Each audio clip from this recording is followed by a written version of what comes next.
Rebonjour ma famille, rebonjour, voilà. Alors j'ai fait une vidéo, un message adressé à la nation camerounaise et je viens faire la deuxième partie. Mais plus, voilà, qu'est-ce qu'on va faire d'autre? C'est de prier, continuer de prier et à chacun de faire sa part. Et à nos enfants, inculquons-leur des valeurs que l'Éternel Dieu Tout-Puissant nous demande de vivre nous-mêmes. La considération de l'autre, le respect de l'autre. Chaque être humain devrait être respecté. Chaque vie humaine. Malheureusement, ce monde va disparaître. Ce monde, voilà. Parce qu'il y aura une nouvelle terre. Il y aura, n'est-ce pas, tout sera nouveau. Et c'est une vérité. Nous sommes à la fin. C'est normal qu'il y ait toute cette tension. Il y en aura encore de plus en plus. Ma famille, alors que je démarre cette nouvelle vidéo, je viens encore nous inviter à la vigilance, à encore plus de vigilance, à encore plus de rigueur dans notre marche chrétienne. Je vais venir interpeller pour la première fois directement ici un aîné. C'est vrai que, parce que on a aussi le droit de faire comme eux ils font des fois. Lorsque quelqu'un va dire une chose, eh bien, ils vont venir se placer devant la caméra pour pouvoir décortiquer ce qu'ils ont entendu. Alors, on va aborder un sujet très important.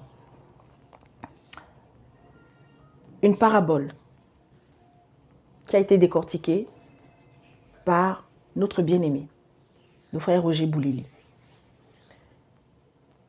Ça fait déjà un bon moment que mon grand frère, je le suis. Je l'ai découvert au travers, n'est-ce pas, d'un autre frère que j'aime, le frère Armando. Et, comme vous le savez, j'ai l'habitude de vous conseiller certains enseignants de la parole. Mais je vous ai toujours dit, quand vous écoutez un enseignant de la parole, quand vous écoutez un docteur de la parole, quand vous écoutez, n'est-ce pas, un serviteur, faites attention. D'ailleurs, c'est ce qui nous est recommandé par notre Père. La vigilance, examinez toutes choses. Examinez toutes choses. Mes bien-aimés, c'est très important. Alors, au nom puissant de Jésus-Christ, Père, que ce message, Papa, que j'ai à cœur de venir déposer en ton nom, éternel Dieu, non pas pour semer la polémique ou quoi que ce soit, mais afin que nous puissions encore être édifiés et que ceux qui entendront ce message aillent chercher à leur tour, aillent également, éternel mon Dieu, mon roi papa, faire l'étude afin de sortir encore plus chargé en connaissance. Éternel mon Dieu, mon roi, peut-être que cette vidéo parviendra à mon frère et s'il lui parvient, je prie qu'il revienne sur cet enseignement pour pouvoir, si c'est moi, nous qui avons tort, alors nous allons reconnaître que non, on a eu tort, on a mal compris ce qu'il a voulu enseigner. Mais toujours est-il que, Père, nous ne sommes pas en guerre, mais au contraire, parce que nous sommes en train de nous préparer à ton retour et que chaque jour davantage, tu nous conduis à plus de fermeté, plus de rigueur dans tout ce qui entre dans nos oreilles et que cela reste gravé ou pas dans notre esprit, dans notre cœur, au nom de Jésus-Christ. Alors, je ne pourrais pas diffuser la vidéo entièrement. Je vais voir si je peux juste prendre un petit extrait. C'est un enseignement que le frère a donné sur la parabole « Laissez les petits-enfants venir ». En tout cas, petits-enfants. Qu'est-ce que le Seigneur entend par petits-enfants? Très, très bon enseignement. Ce n'est pas la première fois que moi, personnellement, je suis édifiée en ce qui concerne cette parabole. Qui est-ce que le Seigneur appelle petits enfants. Et qu'est-ce qu'on doit comprendre? Alors, dans l'enseignement que le frère a donné, à un moment donné, il y a eu quelque chose qu'il a eu à dire et qui m'a choqué. Voilà. Donc, c'est ça. Alors, pour ceux qui voudront aller chercher, donc, la chaîne, c'est Dimi Grâce. Dimi, G-I-2-M-Y, Grâce. Je mettrai la vidéo sur la chaîne. Je mettrai la vidéo sur la chaîne et je vous demande, à vous, mes frères et mes sœurs, qui êtes sur cette chaîne, de devoir écouter aussi, d'examiner, peut-être comment la sœur Gladys, j'ai mal compris, et de déposer après, voilà, en commentaire, ce que l'Esprit vous aura fait comprendre. Voilà. Donc, voilà, on va aller dans Matthieu. Alors, Matthieu, le chapitre 15.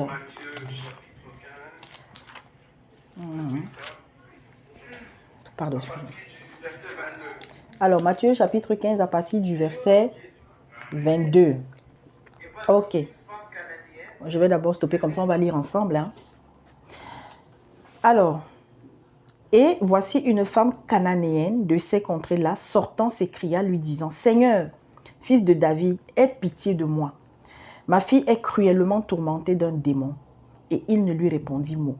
Et ses disciples s'approchant le prièrent, disant, « Renvoie-la, car elle crie après nous. » Mais lui, répondant, dit, « Je ne suis envoyé qu'aux brebis perdues de la maison d'Israël. » Et elle vint et lui rendit hommage, disant, « Seigneur, assiste-moi. » Et lui, répondant, dit, « Il ne convient pas de prendre le pain des enfants et de le jeter aux chiens. » Et elle dit, « Oui, Seigneur, car même les chiens mangent des miettes qui tombent de la table de leur maître. » Alors Jésus répondant lui dit, « Ô femme, ta foi est grande, qu'il te soit fait comme tu veux. » Et dès cette heure-là, sa fille fut guérie. Oh Seigneur. Et Jésus étant parti de là, vint près de la mer de Galilée et montant sur une montagne, il s'assit là.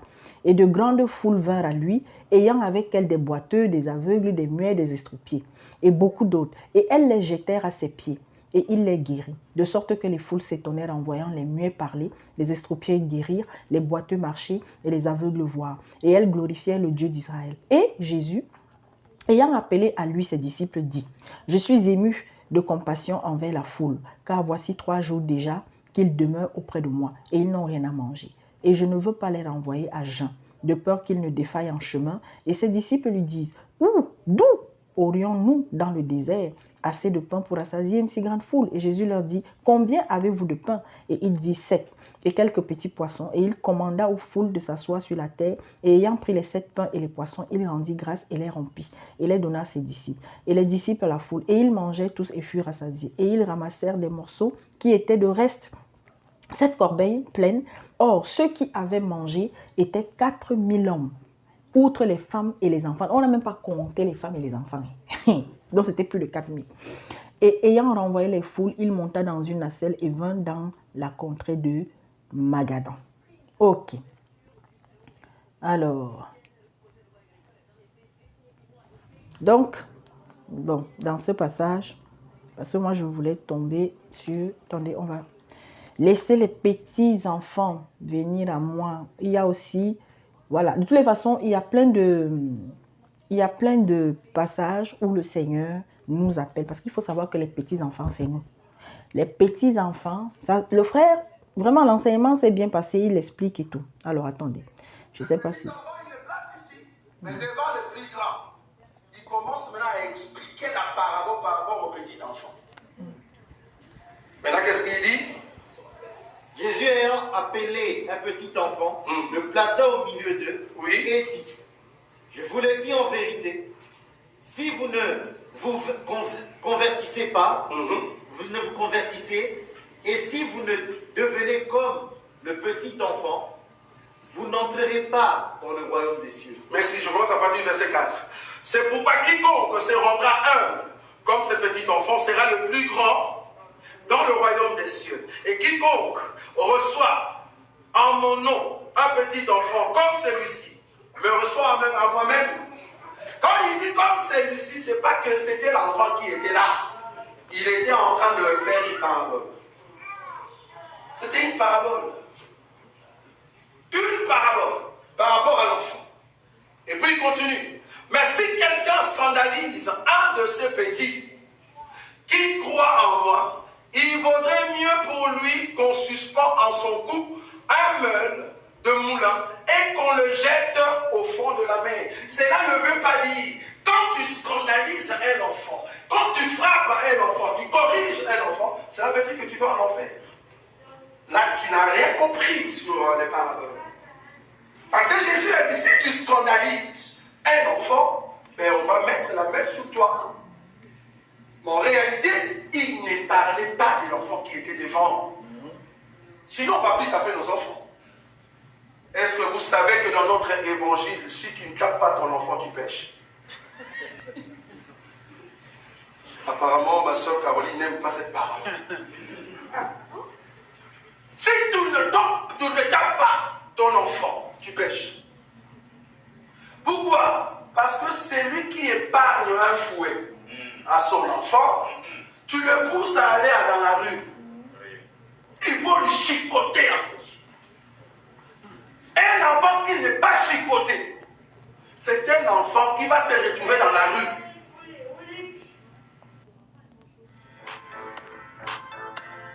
Excusez-moi, c'est la pub, c'est pas moi. Hein.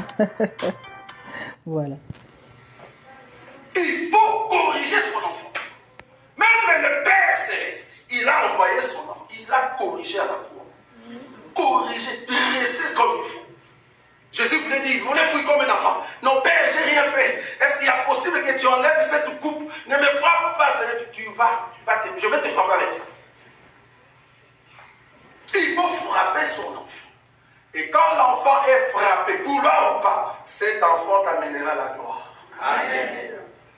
Jésus a été frappé, il a amené la gloire. Amen. Un enfant qui est bien corrigé, un enfant qu'on pousse tout le temps à l'école, un enfant qu'on dit qu'il ne faut pas traîner dehors à 22 heures, c'est un enfant qui va t'amener la gloire. Mais un enfant que tu dis toi-même, ok, fais comme tu veux. Quand tu dis à un enfant, fais comme tu veux, il va rentrer à 2 heures du matin et elle sera engrossée par n'importe qui.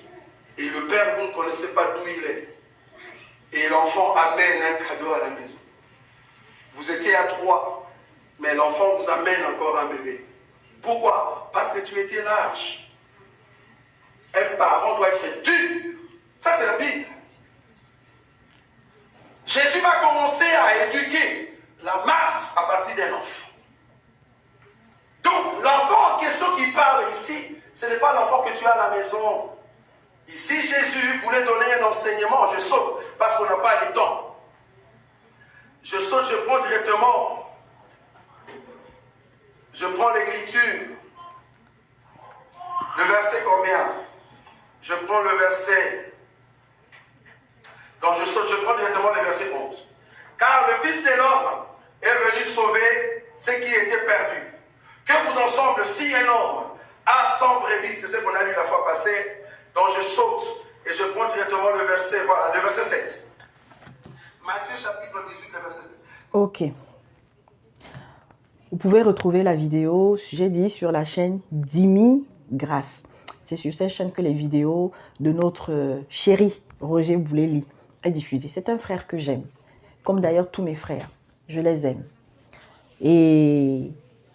Mais aimer un frère, une sœur, ça ne veut pas dire que tout ce que ce frère ou cette sœur fait, si on n'est pas d'accord, on ne doit pas le dire. Si il y a quelque chose qui ne nous plaît pas, on ne doit pas le dire. Notre Seigneur, il nous enseigne la transparence, l'honnêteté, la franchise entre nous. Parce que c'est ça qui aujourd'hui tue le peuple chrétien. Beaucoup de chrétiens, quand ils écoutent, n'est-ce pas, leurs frères prêcher, alors tout ce qui va sortir, tout ce qu'ils vont entendre, vous avez entendu, lorsque le frère a parlé de la correction, que un enfant qui n'est pas corrigé, le parent qui ne corrige pas son enfant, il pêche. Ok. Je vais lire Proverbe. Et asseyez-vous bien. Hein. Voilà. Et que les gens sensibles, pardon, il faut partir. Voilà. Il ne faut pas rester là pour écouter.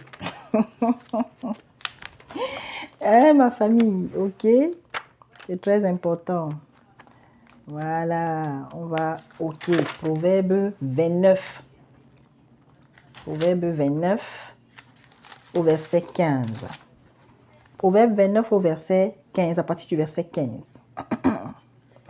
La verge et la répréhension, je lis la version Darby, parce qu'après je vais aller prendre la Sainte Bible, c'est-à-dire Louis II. Hein? Voilà. Ok. Allez. Vous savez que la Darby, là, hein, c'est comme c'est une des versions qui se rapproche le plus. Voilà. Merci Seigneur. Oh, c'est bien. Quand tu fais l'étude biblique, là, vraiment. Donc, on a dit le verset 15 à partir du verset 22. Et d'ailleurs, le verset 15, il y a beaucoup de passages qui parlent, n'est-ce pas, de la correction, de la réprimande. Voilà. Ok. Donc, je lis d'abord la version Darby. Je fais rapidement parce que le temps est en train de passer comme les enfants vont. Donc, alors, non, c'était 19. Voilà, 15. Ok. La version Darby. Proverbe 15. Proverbe 29, à partir du verset 15. Proverbe 29, Proverbe 29 à partir du verset 15. Voilà. Ok, c'est bien. Donc, version Darby d'abord. La verge et la répréhension donnent la sagesse. Mais le jeune garçon abandonné à lui-même fait honte à sa mère. Quand les méchants se multiplient, la transgression se multiplie, mais les justes verront leur chute. Corrige ton fils et il te donnera du repos et procurera des délices à ton âme. Ok. Ensuite, alors je peux même continuer. Quand il y a point de vision, le peuple est sans frein, mais bienheureux celui qui garde la loi. Un serviteur n'est pas corrigé par des paroles, car il comprend, mais il ne répond pas. As-tu vu un homme précipité dans ses paroles? Il y a plus d'espoir pour un sot que pour lui. Ok. Celui qui gâte son serviteur dès sa jeunesse le verra fils à la fin. L'homme colère excite les querelles et l'homme qui se met en fureur abonde en transgression. Ok. On peut s'arrêter là pour la version Darby. Ensuite, je lis la Sainte Bible Louis II, la version Louis II. Verset 15, le chapitre 29 donc de Proverbes, à partir du verset 15. La verge et la correction. Dans Darby, on parle de répréhension. C'est ça, non? Je crois que si je ne me trompe pas. Voilà, répréhension. Donc, la Sainte Bible selon Louis II. La verge et la correction donnent la sagesse, mais l'enfant livré à lui-même fait honte à sa mère. Ok? La verge et la correction donnent la sagesse. Ok. Maintenant, parce que vous savez qu'il faut qu'on aille dans les mots. Hein. Il faut qu'on aille... il faut vous savez, quand je fais l'étude biblique avec les sœurs, c'est ce que je leur conseille toujours. Il y a des mots importants, il y a des mots clés dont il faille aller chercher la définition. Alors, répréhension. Répréhension. Répréhension. Répréhension. Ok. La définition. Voilà. Oh non. Répression. Non, c'est pas répression. Toi aussi. Répréhension. Pardon, excusez-moi.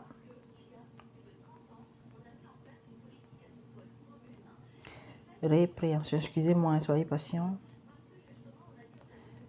Allez, répréhension, définition. Voilà. Alors, pourquoi ça me ramène toujours flagellation? Ok.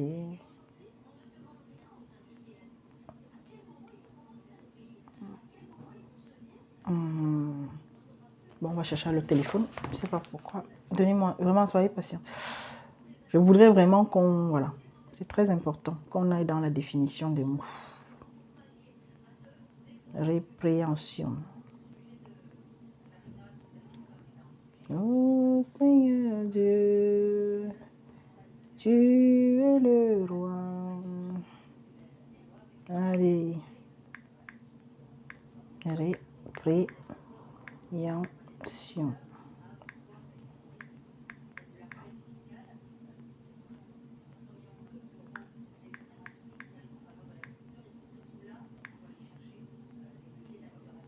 Je trouve répréhensible, je trouve, mais je ne sais pas pourquoi quand je tape répréhension, ça ne veut pas me donner la définition, quoi. Ah, voilà, gloire à Dieu. Voilà, répréhension, merci. Action de reprendre sévèrement quelqu'un. Blâme, réprimande, d'accord? Voilà. Action de réprimander, de corriger. Ok. Ça, c'est déjà la définition de répréhension. Ensuite, dans la version Louis II, en tout cas, ici, ils ont dit directement, donc à la place de répréhension, on a mis directement correction. Maintenant, qu'est-ce qu'une correction? C'est très important. Qu'est-ce qu'une correction? Correction. Oh. Voilà. Alors, correction. Changement fait à un ouvrage pour l'améliorer. Ok. Opération qui rend exact. Ok. Qualité de ce qui est correct, conforme aux règles. La correction du langage, qualité de quelqu'un, de son comportement qui est bon. Ok. Alors, action de corriger, d'apporter des modifications. Révision. Ok. Voilà. Donc, mes bien-aimés, maintenant, on va correction selon la Bible. Souffrez, ne vous inquiétez pas. Souffrez un peu. Alors, la correction est un principe spirituel. Vous étiez morts par vos offenses et par vos péchés dans lesquels vous marchiez autrefois selon le train de ce monde, selon le prince de la puissance de l'air, de l'esprit qui agit maintenant dans les fils de la rébellion. Voilà. Ok. C'est très important. Voilà. Donc, correction, pour certains, le travail que certains ont eu à faire, action de restaurer à son caractère original. Voilà. Ok. Bon. Mais bien aimé, ce qui m'a choqué dans... Oula, on est déjà à 22 minutes. Ce qui m'a un peu choqué et ce qui m'a attristé dans les propos du frère, c'est qu'il a manqué d'équilibre. Lorsqu'il dit que quand on ne corrige pas un enfant, on ne tape pas, parce qu'il a dit corriger, après il a continué avec taper. On pêche. Vous savez que la parole, la Bible, lorsque je prends un passage, lorsque je prends un verset, que je fasse très attention, je sais que je vais partir du physique pour le spirituel ou du spirituel pour le physique. Les deux en tous les cas, parce que nous savons que le Seigneur, il est en train de nous amener à la correction.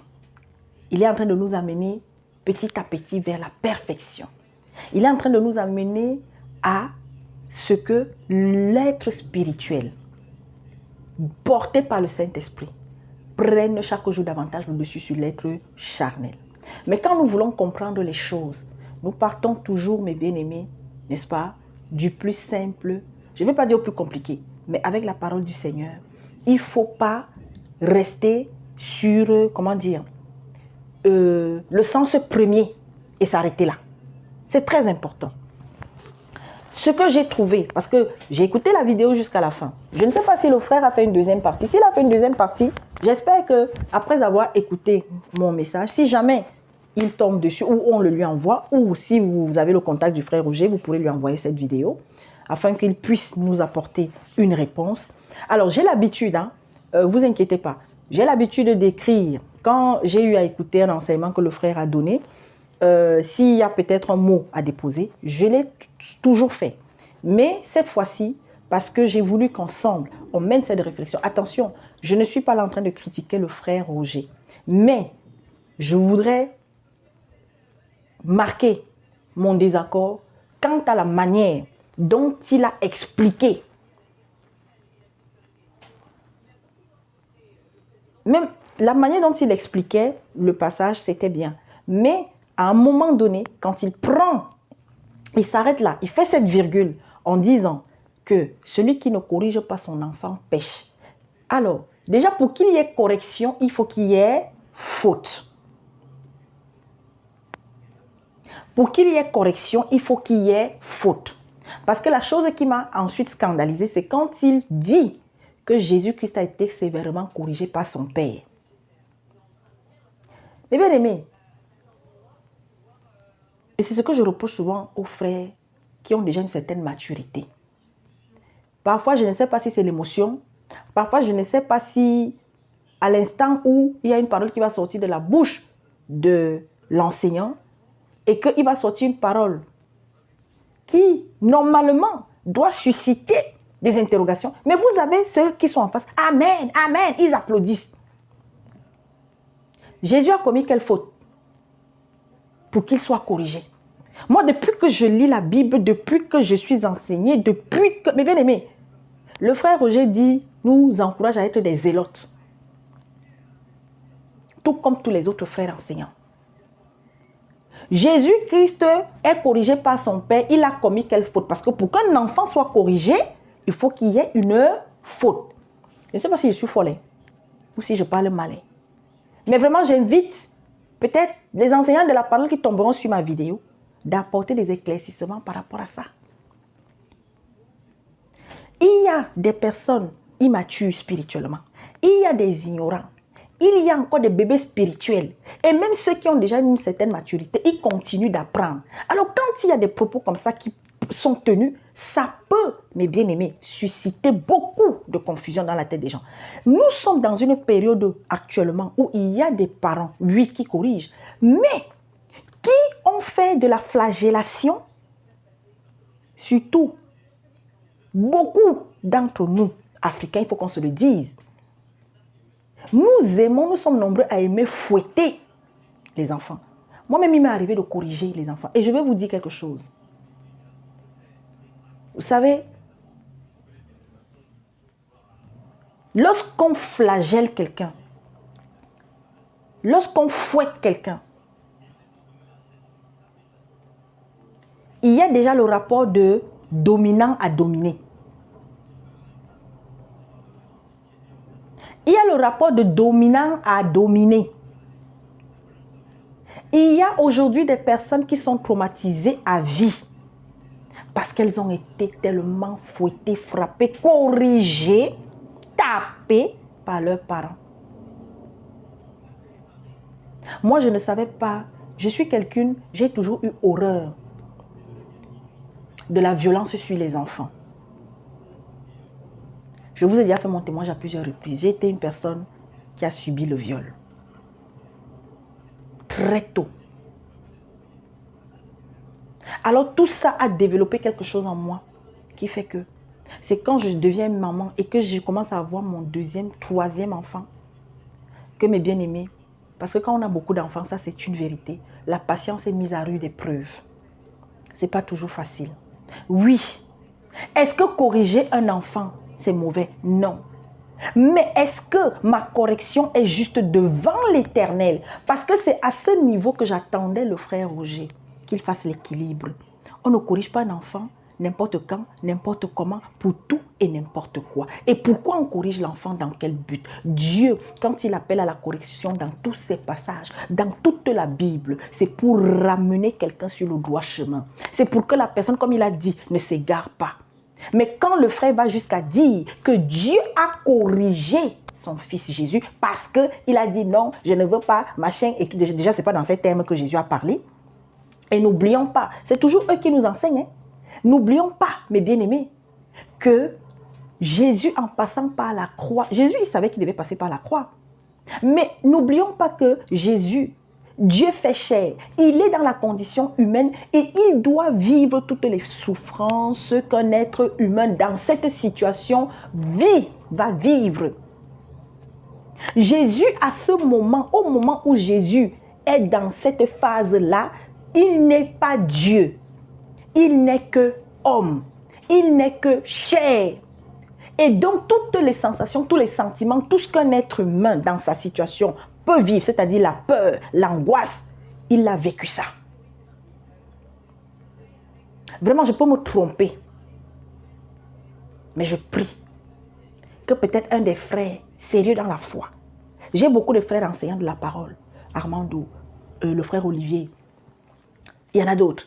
Le frère Jean, il y en a d'autres. Le frère Enoch, il y en a d'autres. J'enverrai cette vidéo à certains afin qu'ils puissent apporter aussi leur part. Peut-être que, parce que moi, j'ai aussi une responsabilité, j'ai une charge. J'ai dit, quand j'invite, rien que seulement vous qui êtes abonnés sur cette chaîne, combien de fois je vous ai recommandé, je vous ai conseillé de suivre certains de ces enseignants de la parole, de nos frères. Alors, quand un frère, à un moment donné, va sortir comme ça, parce que moi, la soeur Gladys, si je dis quelque chose de pas bien, vous le savez, je vous dis toujours, corrigez-moi. On corrige pour, n'est-ce pas, améliorer. On corrige pour ramener, n'est-ce pas, à la lumière quelqu'un qui était déjà en train d'aller dans le noir, si je peux appeler ça comme ça. On corrige pour donner une leçon, mais une leçon qui va servir d'expérience à cette personne. Quand le frère Roger dit, celui qui ne tape pas son enfant, qui ne corrige pas son enfant, il pêche. Mais celui aussi qui corrige son enfant injustement pêche. C'est cet équilibre qu'il fallait apporter. Je ne veux pas faire une vidéo longue. Vraiment, j'invite mes frères souvent, faites attention quand vous nous enseignez. Parfois, vous pouvez vous laisser déborder, on sait. Moi-même, ça m'arrive. Parfois, je vais être en train de déposer un message ou faire une exhortation au milieu des sœurs. Il peut arriver que, voilà. Mais quand je me trompe, la sœur vigilante va m'interpeller. Ou le lendemain, ou bien l'autre jour, ah, la dernière fois on a partagé, on a étudié, parce que nous sommes les étudiantes, et je peux vous dire que je suis dans une chambre avec chaque jour des zélotes. Voilà pourquoi nous sommes nombreuses à être traitées de rebelles par beaucoup de mes frères. Non, nous sommes des béréennes. Je suis une béréenne. Alors quand il y a quelque chose que j'entends, non, et que même le Saint-Esprit me dit, oui, ma fille, parle. Parce que ça, non. Alors je dis non. Jésus n'a pas été corrigé par Dieu parce qu'il n'y a aucune écriture déjà qui le dit. Parce que le frère ne peut pas me sortir une écriture où c'est écrit que Dieu a corrigé Jésus. Dieu a frappé Jésus. Mais Dieu a laissé, a permis, Dieu a donné son fils. Et en plus, oh Seigneur, c'est un sacrifice. Est-ce que quand je suis en train de corriger mon enfant, cet enfant est en train de se sacrifier? Comment on peut comparer sacrifice et correction? On veut les mettre côte à côte. Non. Et ce qui m'a choqué, voilà même pourquoi je sors. Parce que je ne serai pas toujours là pour dire que non, quand mes frères, ils se chient un peu, eh bien, je les couvre ou non. Parce qu'eux-mêmes, quand il faut être dur envers les autres, ils le sont aussi. Quand il faut corriger, ils le font. Il y a des... Parce qu'avant de sortir là, je vais déjà vous dire comment ça s'est passé. L'esprit me met à cœur que va d'abord sur la chaîne voir les commentaires. Si il y en a qui ont interpellé le frère et que peut-être il va répondre ou il va revenir, amen, Dieu. Mais si ce n'est pas le cas, eh bien il faudra sortir. C'est la permission que j'ai eue. Et quand je suis allée, je le dis, c'est là. Il y a 4 commentaires. C'est une vidéo qui a été faite il y a 5 mois. Mais quand je suis tombée dessus, j'ai cru même peut-être que c'était une nouvelle vidéo. Alors quand je suis tombée dessus, j'ai été attristée, comme d'habitude, comme beaucoup font. Et je crois que la chaîne d'Immigras n'est pas administrée. Peut-être le frère, il a un administrateur, comme beaucoup de serviteurs. Parce que bon, ça peut se comprendre aussi. À un moment donné, parfois, on disait, oui, ils ont un secrétaire. Non, ce n'est pas toujours évident de répondre à tout le monde. Ce n'est pas toujours évident. Voilà, c'est des frères qui sont aussi occupés et tout. Donc, certainement, il y a un administrateur qui s'occupe de ça. Alors oui, moi je dis à vous la qui êtes en charge des pages internet de certains frères, ou bien vous les frères qui êtes sur les réseaux. J'avais déjà fait cette interpellation. À partir du moment où on sort pour parler, c'est comme Jésus. Quand Jésus y parlait, il y avait des gens qui n'étaient pas d'accord avec lui, mais il leur donnait la parole, il leur permettait de s'exprimer. Comment se fait-il que Parce que, alors, tous ceux qui vous disent Amen, Amen, Amen, vous mettez... Voilà, peut-être que ce matin, ça a changé. Qui sait, peut-être que... je vais vous lire, parce que vous savez, il ne faut pas qu'on parle seulement pour parler, pour pas que ça donne l'impression que je tire d'un côté. Voilà, donc je reviens là. Je passe sur les commentaires, mes bien-aimés. Voici, je suis là sur la page. Voilà, vous reconnaissez le frère Roger. OK. Donc, écoutez les commentaires. Il y a 4. Merci beaucoup, docteur. Nous sommes édifiés. Deuxième message. Amen, amen. Que notre Dieu ajoute encore, docteur.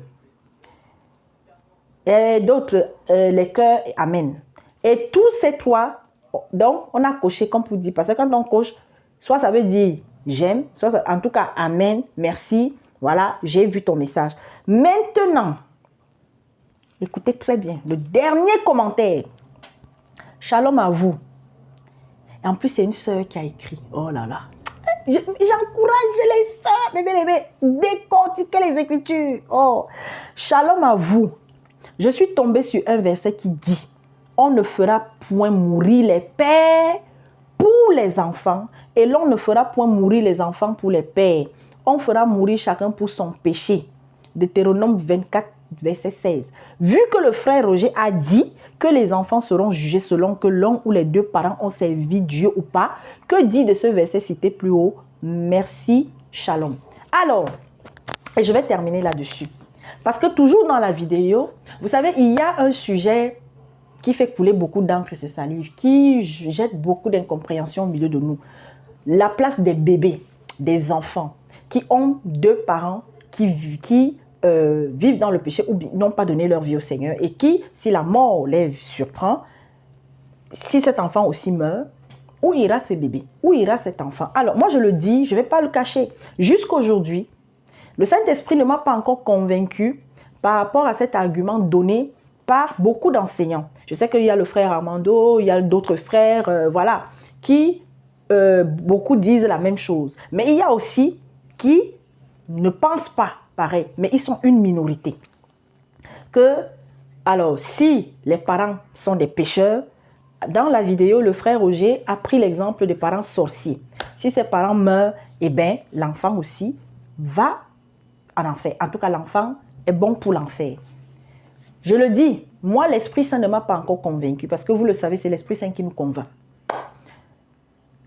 Et après avoir mené ma petite réflexion, justement, le passage que la sœur Marie, je crois, attendez, parce que je suis en train de voir, attendez, j'ai... alors, ici, c'est la sœur Marie-Hélène. Alors, je ne sais pas si c'est ma Marie-Hélène, voilà, je ne sais pas, c'est maintenant que je ne sais pas, peut-être c'est une autre Marie-Hélène. En tout cas, donc, l'Esprit Saint ne m'a pas encore convaincu de cette explication que les frères donnent. Parce qu'effectivement, nous avons aussi ce passage de Deutéronome 24 au verset 16. On va lire, ma famille. Hein? On va lire, parce qu'il ne faut pas qu'on il faut pas qu'on parle en l'air. Et voilà. Voilà, Deutéronome, le verset 24 au verset 16. Voilà. 24 au verset 16. Verset 16, au nom de Jésus-Christ, je lis la version Darby. Les pères ne seront pas mis à mort pour les fils et les fils ne seront pas mis à mort pour les pères. Ils seront mis à mort chacun pour son péché. Bon. Celui qui pêche, c'est celui qui est conscient. Celui qui pêche, c'est celui qui est conscient. Alors, équilibre. Vous savez que le Seigneur nous apprend l'équilibre. Nous devons être équilibrés. Oui, quand il y a eu destruction, quand, avant que le déluge ne tombe, Noé et ses enfants, oui, Noé était parti pour annoncer, pour appeler les gens à la repentance et tout. Les gens ont dit, ah oui, quand il y a eu déluge, n'ayons pas peur de le reconnaître. Il y a eu des enfants morts, il y a eu des enfants, voilà. C'est comme aujourd'hui, quand il y a des catastrophes, les bien-aimés, il y a des enfants qui meurent.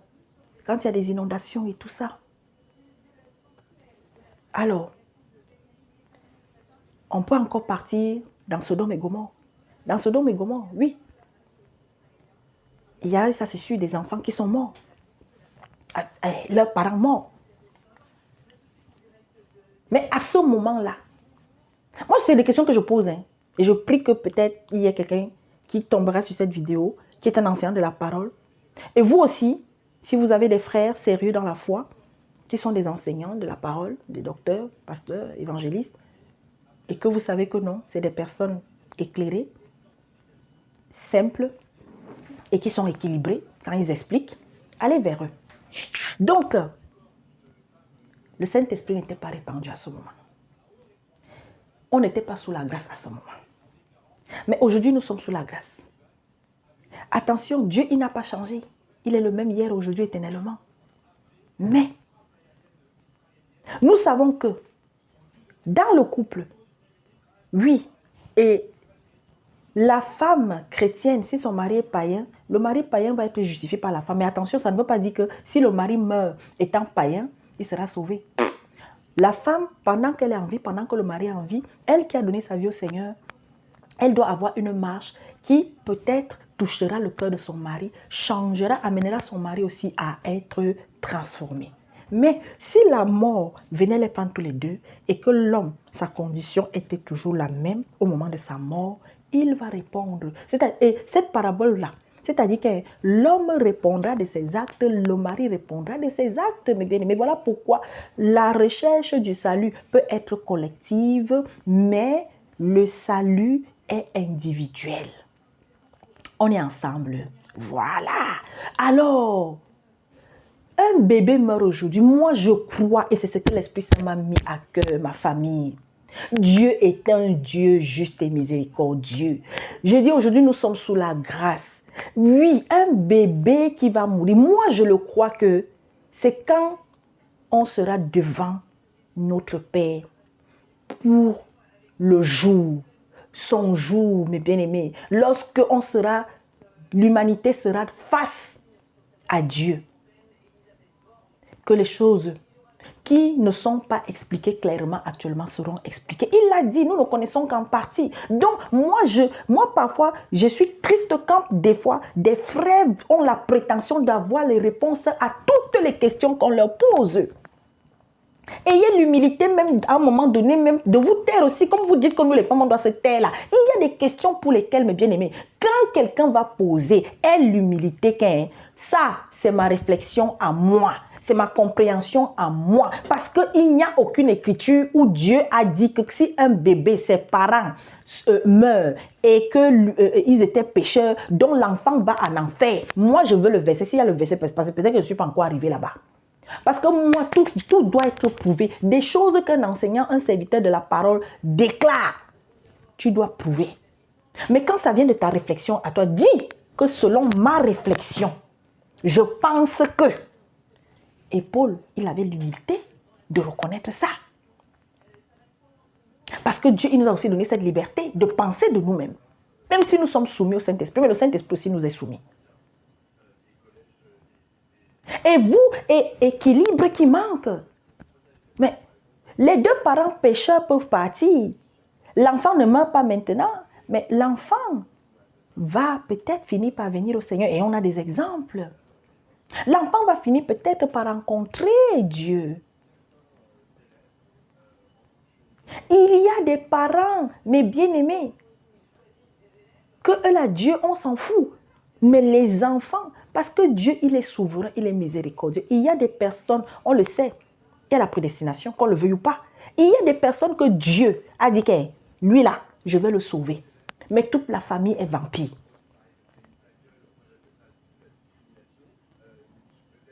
Donc voilà, la petite réflexion que je souhaitais que nous ayons, voilà. Réfléchissez aussi, hein, déposez aussi votre part. Et ici, à la suite de cette vidéo, mon frère Roger, si jamais cette vidéo te parvient, il y a quelque chose que tu voudrais nous apporter en plus. Si c'est moi, la sœur Gladys, qui me trompe, amen. Mais j'ai fait cette vidéo parce que je sais qu'il y a des bien-aimés que j'ai eu, n'est-ce pas, à conduire vers toi, à te suivre sur la chaîne, et j'en suis responsable. Et que s'ils tombent sur des choses pareilles, et que ça les trouble, j'ai le devoir de venir interpeller. Donc voilà. Et je n'ai pas interpellé ouvertement. Vous savez que je fais ce type de format très, très rarement. Très, très, très rarement. Mais ça risque d'être... On risque encore d'avoir ce type de... Voilà. Et puis, un jour, je suis en train de réfléchir s'il faille qu'il y ait une petite rubrique, c'est-à-dire questions-réponses, c'est-à-dire les questions. Il y a certaines questions que, voilà, on me pose des fois, très intéressantes. Et je crois que la réponse intéresserait plusieurs d'entre nous. Je verrai, d'accord? Et je voudrais avoir une pensée pour une des bien-aimés qui est ici sur la chaîne, c'est la sœur Berthe. Maman Berthe, c'est vrai, nous nous sommes écrits et je voudrais encore, n'est-ce pas, louer ton humilité parce que j'étais écrit par rapport à une interpellation que tu as faite et qui pour moi aujourd'hui, pour ceux qui me connaissent, savent que vraiment, si la sœur Gladys, quelqu'un va venir m'écrire, enlève d'abord tes boucles, enlève d'abord ta chaîne, tu perds ton temps. Parce que je le dis, malheureusement, beaucoup ont été tellement mal enseignés par rapport au dépouillement. Ce n'est pas ta façon de t'habiller. Ce n'est pas le fait que tu ne mettes pas de bijoux.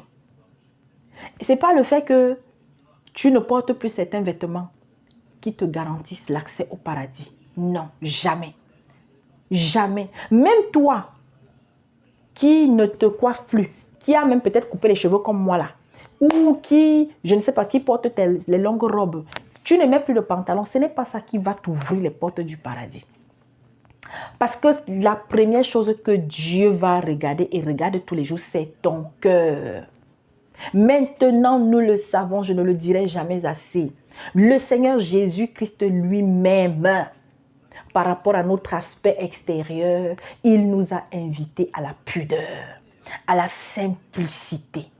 Et être simple ne veut pas dire qu'une sœur ne peut pas se parer, qu'un frère ne peut pas se mettre bien s'il en a envie. Moi, je suis contre, n'est-ce pas, cet esprit-là, chez certains chrétiens, qui est que parce qu'on est chrétien, alors moi, je suis un homme, si j'ai envie de me coiffer, je ne vais pas aller me coiffer, c'est-à-dire que peut-être j'ai eu beaucoup de cheveux et puis je m'en vais tailler pour égaliser, comme on dit, ou bien pour mettre à une certaine hauteur.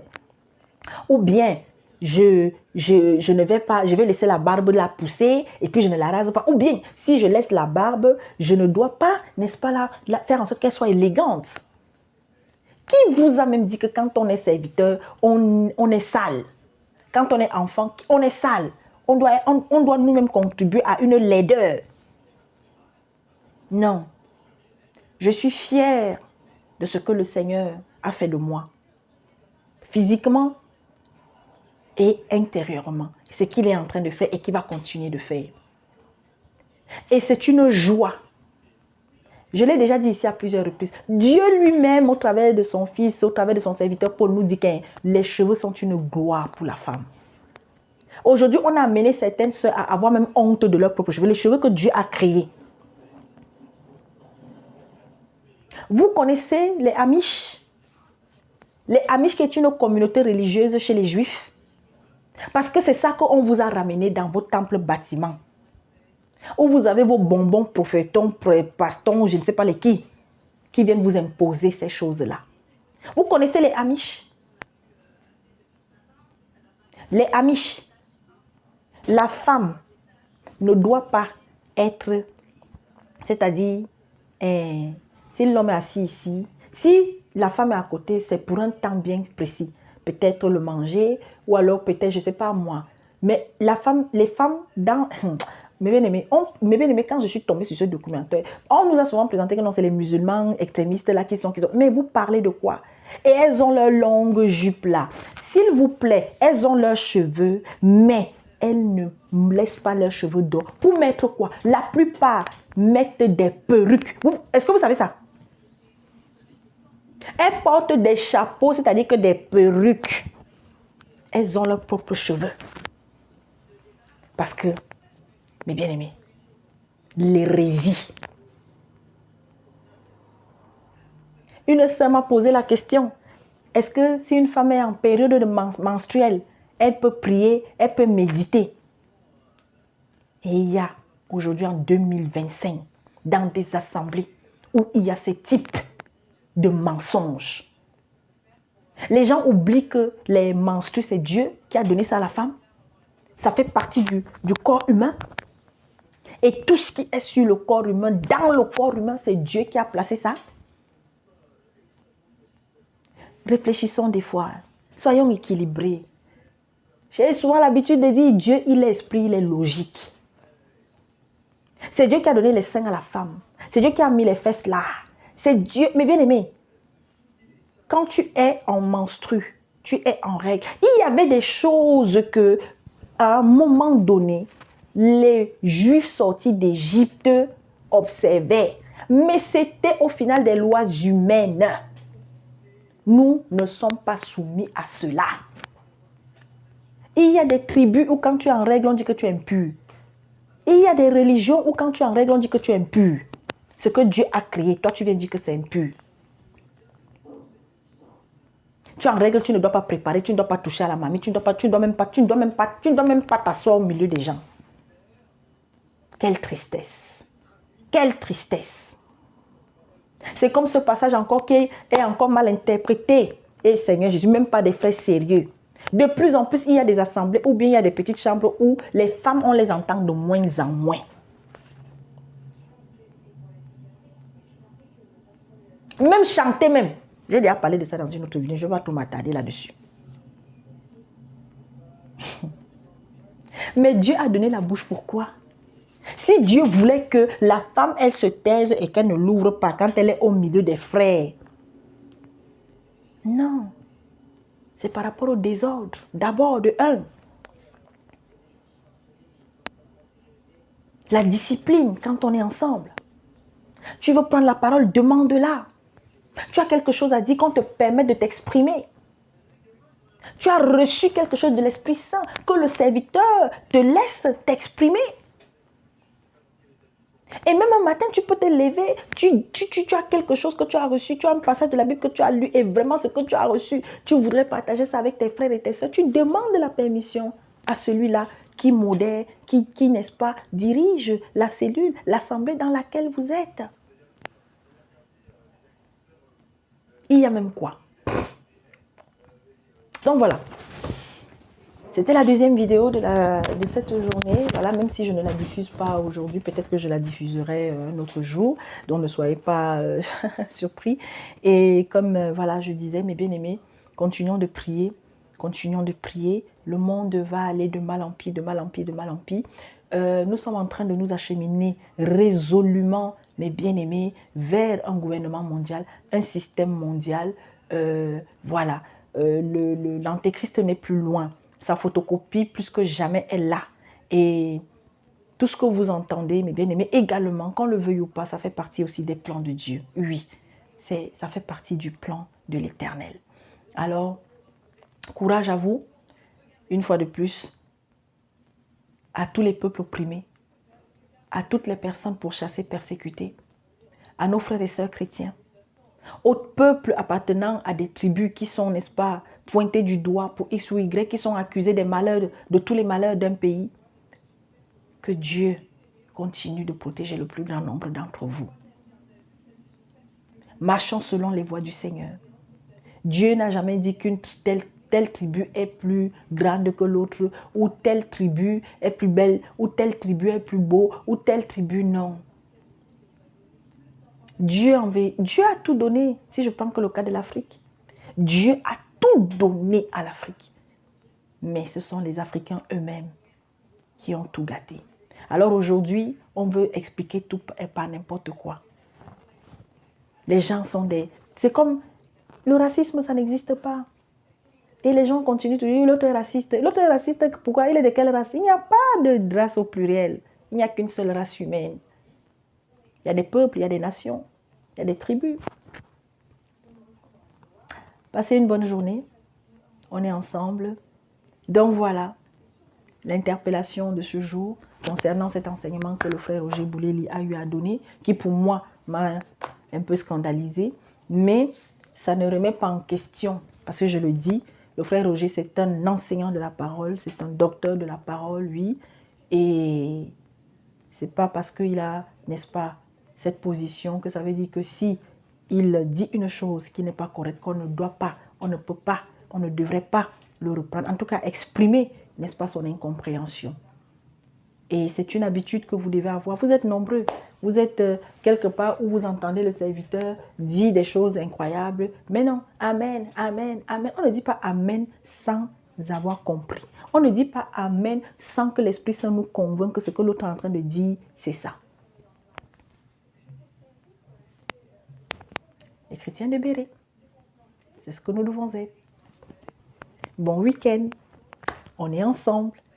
Donc, il y a une sœur, ça fait déjà plus d'une fois, elle n'est pas la seule.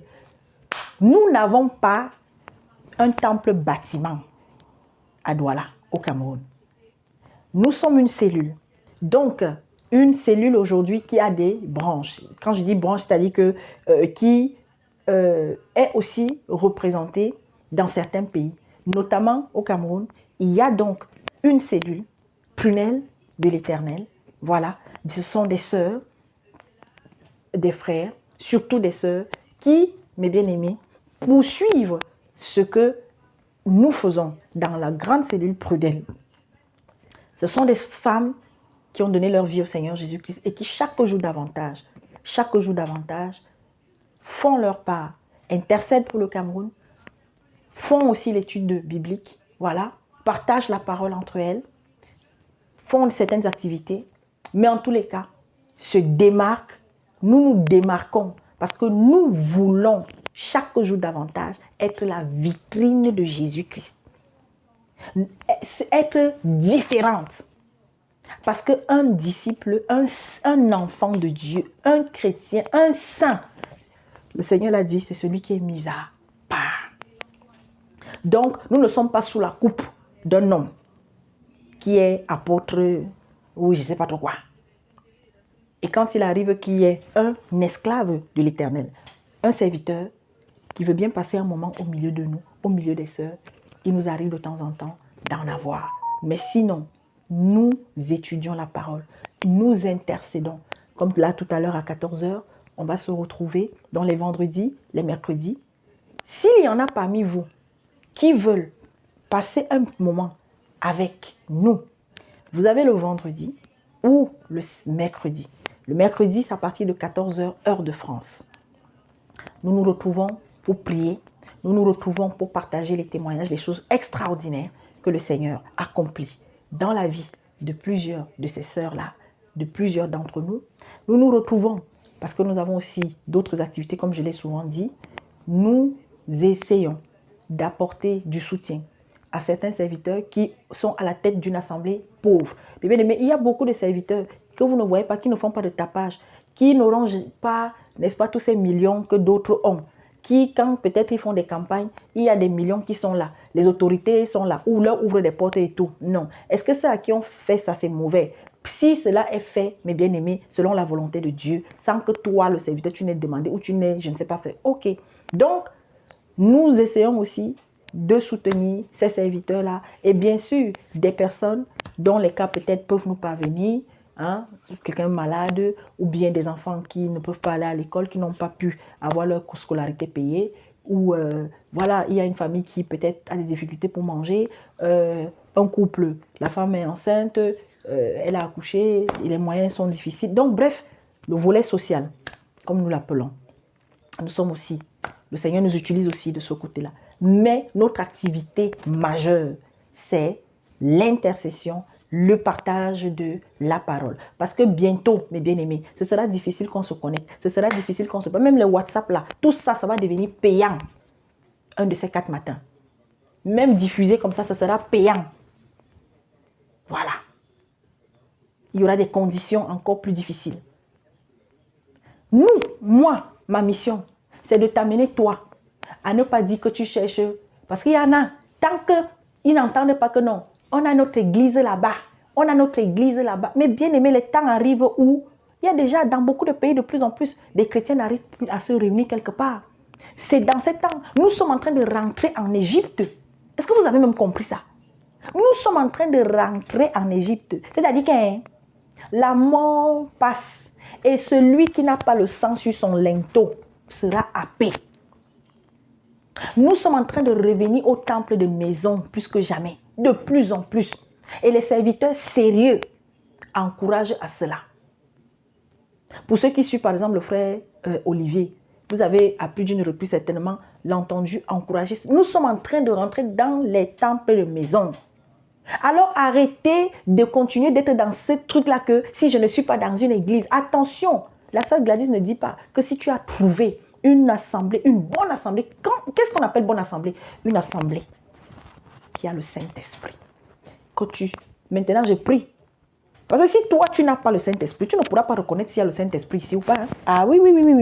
Voilà pourquoi il y a beaucoup qui se retrouvent dans des lieux où on les mange à petit feu. Parce qu'ils n'ont pas le Saint-Esprit. Si tu n'as pas le Saint-Esprit, tu ne pourras pas reconnaître s'il y a le Saint-Esprit ici ou pas. Ce n'est pas le fait que le pasteur prêche bien, le prophète prêche bien, l'évangéliste prêche bien. Ce n'est pas le prêcher bien qui est important. Mais est-ce que je comprends ce qui est prêché? Et est-ce que celui qui prêche là lui-même, quand je le vois chaque jour davantage, je l'observe, est-ce que c'est un serviteur dévoué qui va m'amener moi aussi demain à devenir un disciple, une disciple dévouée? Et que quand le moment de partir arrive, que je parte la tête haute dans la joie et que mes frères et mes soeurs qui sont dans cette assemblée, si on se croise dans la rue, qu'on s'embrasse comme si on ne s'est jamais quitté. C'est de ça qu'il s'agit aujourd'hui.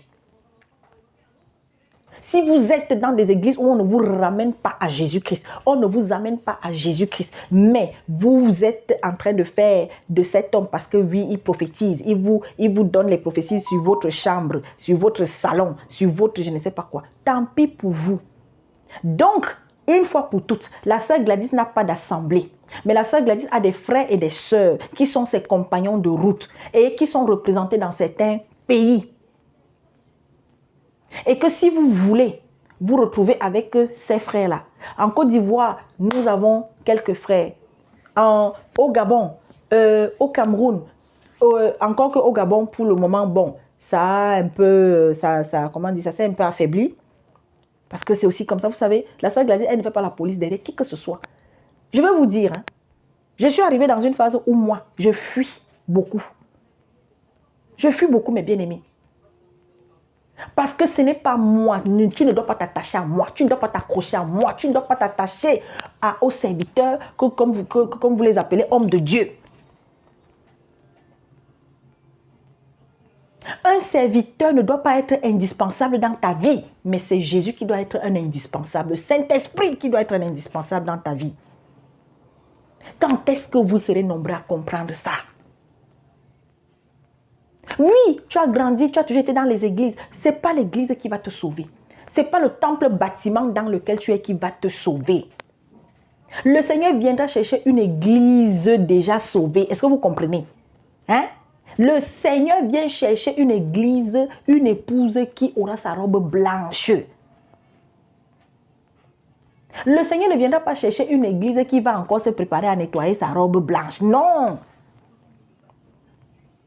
Le détachement, le détachement, le détachement. Vivez votre foi en toute liberté. Moi, ça m'attriste toujours quand je vois. Il y a plusieurs qui m'ont écrit depuis que je sais le Seigneur. Oui, la sœur Gladys, les messages qu'elle dépose me touchent. Amen. Est-ce que j'ai une situation et que... Il y a certains là. La sœur Gladys, comment te contacter? Tu donnes le contact. Ou la personne, je ne sais pas moi, où vous attendez. Moi, je ne cherche pas les gens. Je ne cours pas moi après les gens. Je vous ai dit ici, vous m'entendez souvent ici, vous dites que abonnez-vous, abonnez-vous. Jamais. Oui, je vais... Peut-être que c'est arrivé peut-être une fois. Je ne sais pas. Je ne me souviens même pas. Mais dis que abonnez-vous, abonnez-vous, abonnez-vous. Non, ce n'est pas le fait que tu viennes t'abonner, c'est là qui est important pour moi. Mais c'est comme quand parfois je suis un peu sévère, comme j'ai dit avec maman Berthe. Hein? Il y en a beaucoup. On dépose un message. Qu'est-ce que tu as compris du message? Mais toi, tes yeux s'attardent sur mon apparence. Moi, ne t'inquiète pas pour mon apparence. Avant que je vienne m'installer, je vous le dis toujours, si je ne suis pas bien vêtue, le Saint-Esprit va m'interpeller. Je vous dis, le Saint-Esprit va m'interpeller.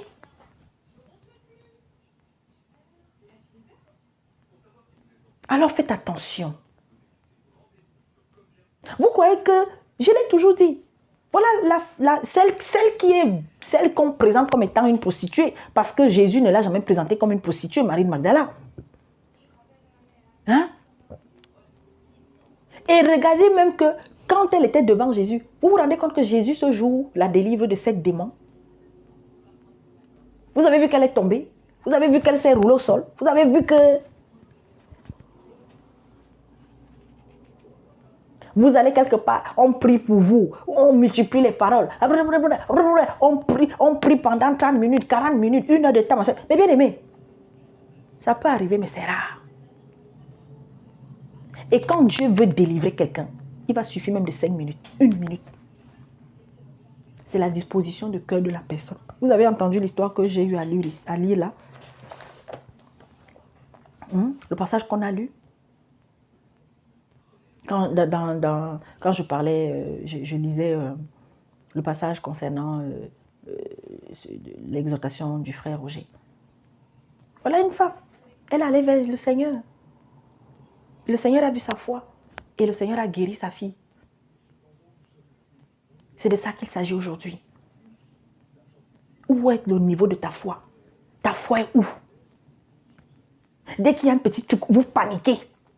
Dès qu'il y a un petit truc, vous voulez seulement... Tout à l'heure, j'étais avec un de mes oncles. Il avait une situation. On est entré en prière. Le Seigneur avait agi puissamment. Mais, vous savez, quand à un moment donné, quelqu'un, tu décides que toi, tu veux faire comme toi-même tu penses. Vous savez, le Seigneur, il te laisse, il t'observe, il te laisse faire. Et tu vas commencer à t'embrouiller, à te cogner la tête partout. Quand vous entendez votre personne dire, je suis allé voir un prêtre exorciste. Mais bien aimé, même pendant que j'entends, l'esprit m'a dit, tu ne dis rien. Reste tranquille. Je vous dis encore, vous là qui partez voir les prêtres exorcistes, dites-moi dans la parole où on a vu un serviteur, Paul dit, je suis apôtre et exorciste. Jean, je suis disciple, apôtre et exorciste. Et je ne sais pas quoi. L'exorcisme, mes bien-aimés, c'est de la sorcellerie. Pour faire court. Seigneur Jésus. Vous avez vu le film L'Exorciste, non? Pour ceux qui ont déjà vu. Oui, quelqu'un va dire que non. Exorciste, ça vient de exorciser. Exorciser, ça veut dire que c'est sortir les démons du corps de la personne. Bon, ça c'est encore un autre débat. Allez, force et courage à tout le monde. Continuons de prier pour tous nos frères, toutes nos soeurs qui sont persécutés à travers le monde. Continuons de prier pour les enfants. Mais bien aimés, ne frappez pas vos enfants. Ne corrigez pas vos enfants n'importe comment, n'importe quand. On corrige pour ramener. Et à un moment donné même, mais bien aimé, moi j'ai ma fille à un moment donné qui a commencé à avoir peur de moi. Parce que pas plus d'une fois, tellement, oui, elle avait fait des bêtises. Oui, elle avait... Mais bien aimé, il y a des gens qui tapent sur un enfant de 2 ans, de 3 ans, d'1 an. On entend tous les jours. Le frère Roger, je crois qu'il est en Belgique. Il est en Europe. Combien de scandales on a entendu de parents qui ont tapé sur leurs enfants et ils sont décédés. Combien de parents ont tué leurs enfants parce qu'ils étaient en train de les corriger. La correction que Dieu a dite là d'abord, la première des premières corrections, c'est pas ça. Ne nous fatiguons pas de parler. Satan, tu peux te lever un matin, oui, ton enfant a fait une bêtise, oui, ton enfant est têtu, oui, de temps en temps, mais il arrive aussi un âge dans la vie d'un enfant où taper, ça ne sert plus à rien.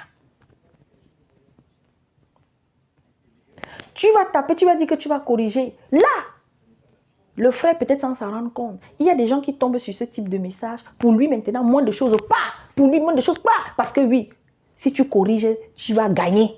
Tu vas gagner, tu vas avoir des grâces. Parce que tu as corrigé ton enfant. Il va comprendre ça comme ça. Alors faisons attention. Faisons attention. Chers enseignants de la parole, je vous en prie. Faites attention quand vous nourrissez le troupeau que nous sommes. Et sachez que de plus en plus, vous êtes nombreux. Moi, je dis, je suis fière du travail que beaucoup de mes frères accomplissent. les frères William. Le travail que William Songolo même a accompli. William devenait résonnant. Hein? Les frères, tous les frères que j'ai l'habitude de citer. Et il y a plein d'autres. C'est par vous que le Seigneur, en plus de la Bible, en grande partie par la Bible directement, et par votre travail, que moi, la sœur Gladys, je suis ce que je suis aujourd'hui. Soyez humbles. Restez simples. Beaucoup aujourd'hui sont portés par l'orgueil. Parce que non, ils voient les gens qui les suivent. On les invite à gauche, à droite, on t'invite à ci. À un moment donné, alors quand tu vas sortir, parfois même des conneries de la bouche, personne ne t'interpelle. C'est comme un jour, le frère, oui, il avait encore par exemple sorti que oui, le mariage entre cousins n'est pas interdit. Aujourd'hui là, ou bien avant, était, oui, autorisé. Mais quelle porte peut s'ouvrir quand on dit ça? Et le cousin, à quel degré? Je ne sais pas si un jour le frère est revenu sur cet enseignement. Et il y a eu combien qui ont été scandalisés? Non, très peu.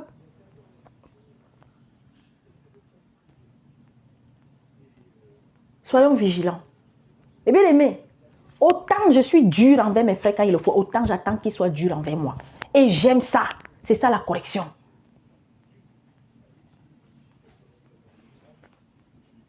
Faisons attention. Et nous les Africains, parce que oui, on nous a inculqué ça. Le fouet représente quoi pour l'Africain?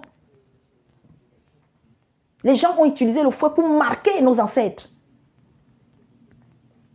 Le fouet dont parle l'Éternel, c'est d'abord la parole. La parole qui corrige, la parole qui pique, la parole qui recadre.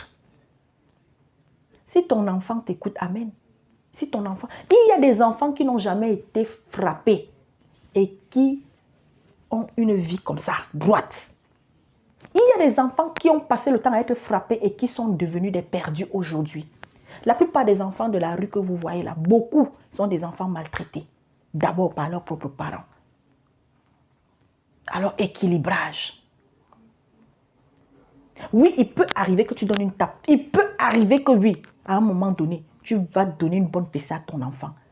Des fois, il y a des enfants qu'il leur faut ça. Parfois, ça les ramène un peu. Oui, c'est vrai. Mais pas à tout moment. Pas à tout moment.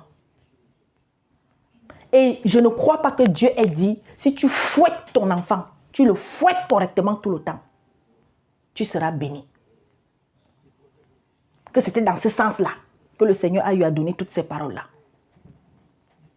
Mais oui, un parent qui ne reprend pas son enfant, tu vois ton enfant faire des bêtises, tu es en train de pécher. Là, oui.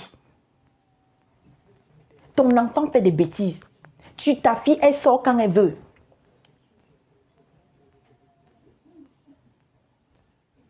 Ton enfant vole même dans la maison.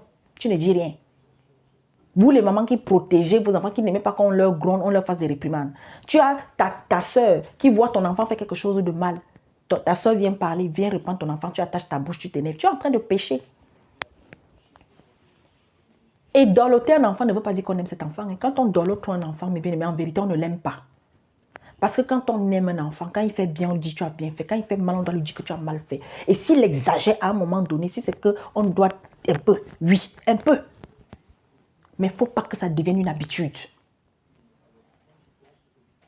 Il y a des gens qui sont devenus des assassins aujourd'hui parce qu'ils ont été malmenés physiquement aussi, étant enfants. Et du coup, il y a des parents qui reproduisent la violence que leurs parents ont eue sur eux. Il y a des parents qui pensent que ce n'est que par le fouet que l'éducation d'un enfant passe. Qui a dit ça?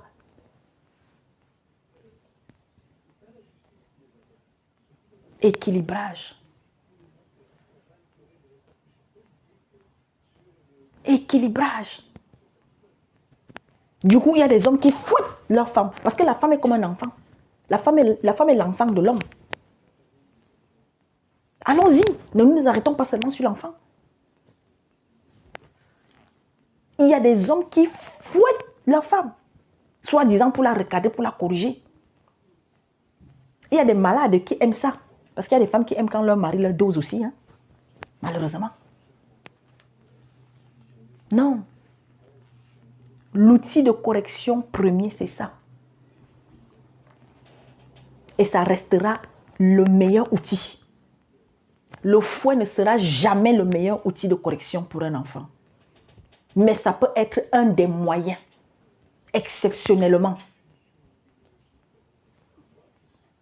Voilà. Que Dieu bénisse tous ceux et toutes celles qui sont des véritables amoureux de Jésus-Christ. On est ensemble.